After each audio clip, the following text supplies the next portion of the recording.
রমজান মাসে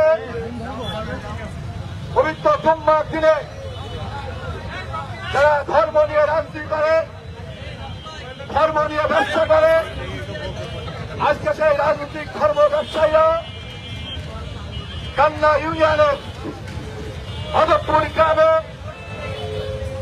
আমাদের দলের কৃষক দলের বর্তমানে বিপ্লবী সংগঠনের সম্পাদক তনু মিয়াকে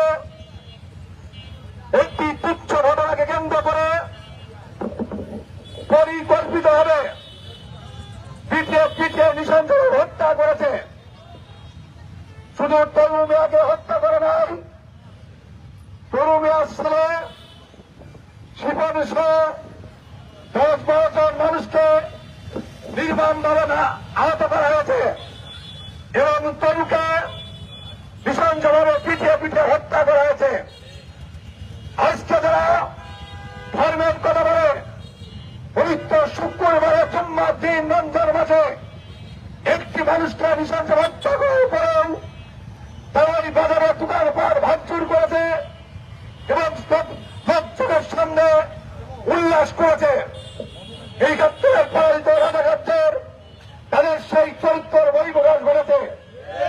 আজকে জেলাবাসীকে বলতে চাই, এই খুনি এমপি, এই খুনি রাজনৈতিক দল জামাত শিবির তাদের কাজী রক্ত শেখা, তাদের কাজী মানুষকে হত্যা করা, এই ঘটনার মধ্য দিয়ে এই জাতীয় সংসদ নির্বাচনের পরে সর্বপ্রথম জেদার মাটিতে আজকে তারা ক্লাস উপহার দিল।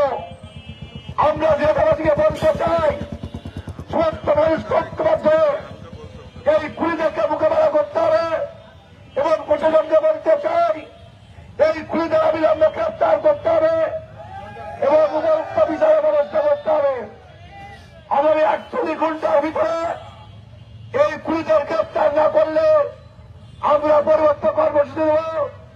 আগামীকাল সকাল 10টায় ঝিনাইদহ জেলা বিএনপি কার্যালয়ে আমরা প্রেস কনফারেন্সের মধ্য দিয়ে বাকি কর্মসূচি ঘোষণা করব। আমরা তমুল দাস এখন গ্রামের বাড়ি যাবে, আমরা এখান থেকে তার গ্রামের বাড়ি যাব, ওখানে তার যাপন সম্পূর্ণ হবে। সবাই সেখানে শরীর আহ্বান জানিয়ে দৃষ্টান্তমূলক শাস্তির দাবি করে এই খুনি, এই জামাত শিবির আজকে কুখ্যাত খুনি রক্ষা দল আবার প্রমাণ করল তাদেরকে ভোট দিয়ে সাধারণ মানুষ কি ভুল করেছে।